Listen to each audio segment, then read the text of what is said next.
इतना तो बेहिसी का आलम है कि 9 से 12 लाशें दरिया से निकाली जा रही हैं और वजीर आला कह रहा है कि खैमे देना, मैं वहां जाके बैठ जाऊं, मैं खैमे दूं, ये मेरा काम नहीं है। आपका काम है क्या? आप हमें आज क्लियरली बता दें।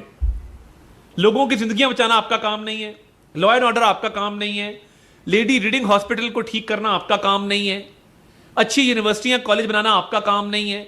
आपका काम है इस्लामाबाद पे हमला करना, रेंजर्स वालों को मारना, पुलिस वालों को मारना, सरकारी इमलाक को नुकसान पहुंचाना, उसके बाद गालम गलोच करना, लोगों की इज्जतें तार तार करना, उछालना।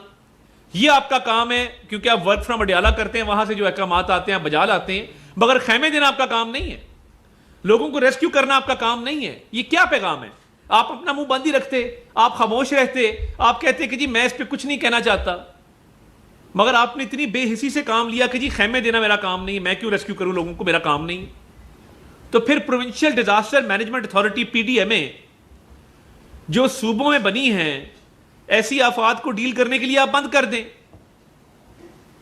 आप बंद कर दें, कह दें कि जी ये जो बजट मिलता है, और ये देखिए खैबर पख्तूनख्वा की अवाम की जेब से ये टैक्स का पैसा जाता है, जिससे पीडीएमए में करोड़ों रुपए का बजट रखा जाता है हर साल। तो आप कह दें कि हम ये आइंदा खैबर पख्तूनख्वा की अवाम से ये टैक्स नहीं लेंगे जो डिजास्टर मैनेजमेंट की और इमरजेंसी रिलीफ सर्विसेज की मद में हम लेते हैं, हम ये काम नहीं करेंगे। अगर खैमे देना आपका काम नहीं है और लोगों को रेस्क्यू करना आपका काम नहीं, तो ये टैक्स मत लें, ये टैक्स खत्म कर दें एक तरफा तौर पे। और देखिए फेडरल गवर्नमेंट हमेशा और पाक फौज हमेशा ऐसे रेस्क्यू ऑपरेशंस में शरीक रहती है, और पाक फौज हर आफत के अंदर, आप ट्रैक रिकॉर्ड उठा के देख लें, आप एनडीएमए का ट्रैक रिकॉर्ड उठा के देख लें,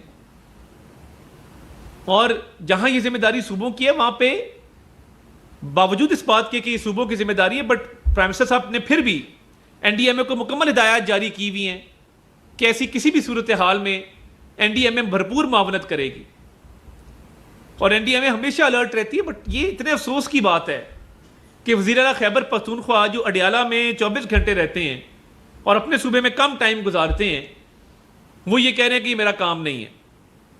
तो फिर पीडीएमए का बजट क्यों मंजूर करवाया, करोड़ों रुपए क्यों लिए खैबर पख्तूनख्वा की आवाम से? और डीसी को मुअत्तल करने से कुछ नहीं होगा। डीसी का इसमें क्या कसूर है?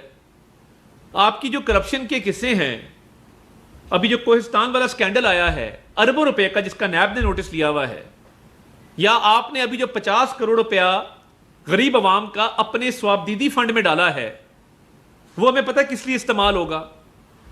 अली अमीन गंडापुर और खैबर पख्तूनख्वा की हुकूमत मुकम्मल तौर पर नाकाम हो चुकी, और ये सिर्फ इसका कसूर नहीं है, ये 12 साल की हुकूमत,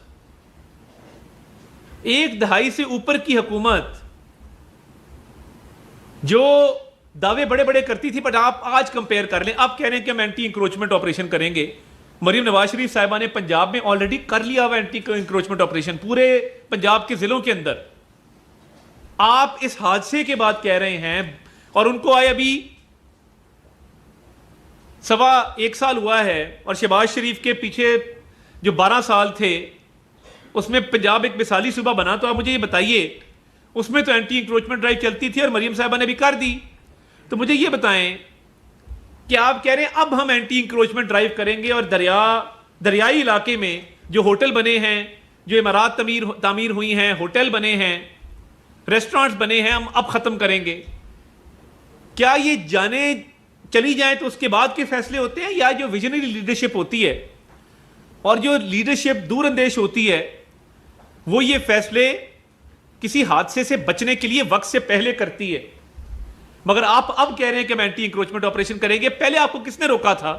आप कह दें कि जिस तरह आपने कहा कि खैमे देना मेरा काम नहीं है, आप कह दें कि एंटी इंक्रोचमेंट करना भी मेरा काम नहीं है। जिन्होंने एंटी इंक्रोचमेंट करनी होती है वो कर लेते हैं, मगर हम मुकम्मल तौर पे नाकाम रहे हैं कि अब एंटी इंक्रोचमेंट करेंगे जब लोगों की जानें चली गई।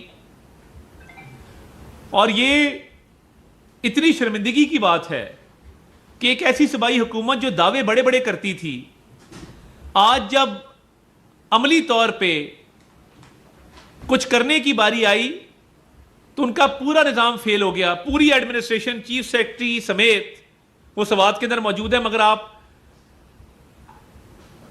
1 दर्जन लोगों को रेस्क्यू करने में आप नाकाम रहे हैं। तो ये वर्क फ्रॉम अडियाला कब तक चलेगा? कब तक चलेगा कि मुलाकात हो रही है, अंदर जा रहे हैं, बाहर आ रहे हैं, अहकामात ले रहे हैं, कि जब मुल्क के खिलाफ ट्वीट्स करना हो तो सबसे पहले आपकी जमात होती है, जब लोगों को कहना हो कि रेमिटेंसेस मत भेजो सबसे पहले आपकी जमात होती है, IMF को खत लिखना हो सबसे पहले आपकी जमात होती है।